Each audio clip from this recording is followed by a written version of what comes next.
My homily for the 14th Sunday in Ordinary Time, the 4th of July 2021. Normally when preaching I base my homily on the Gospel, the good news reading about Jesus.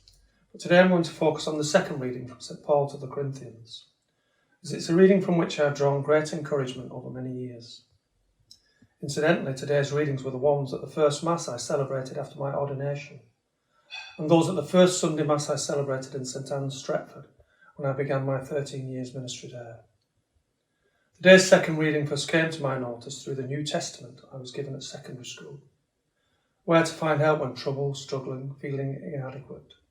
This was the passage suggested, and I certainly found it very helpful. We all want to be strong, and yet God says to us through St. Paul, "My grace is enough for you. My power is at its best in weakness." When we are strong, we rely on ourselves. We achieve things by our own efforts, so we think, usually without a thought for God. On the other hand, when we achieve things in weakness, we realise then it's all God's work. When I look back over my 30 years as a priest, I wonder at times how I got through. There were some difficult times when I was tempted to give up, but by the grace of God I kept going. I'm amazed when I look back on some of the things I've done, for I am a weak man, inadequate in many ways, and yet God has been able to work through me. St. Paul speaks of his thorn in the flesh.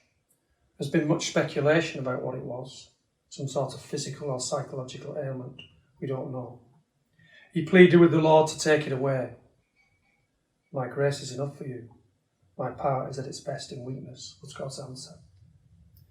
In our weakness, God's strength can work. How often have we pleaded with God to remove some weakness? How often have we said, if only I had this gift or that strength, what I could achieve? But God doesn't work like that. Whatever our weakness is, that's where God's strength can really go to work. And he certainly has with me.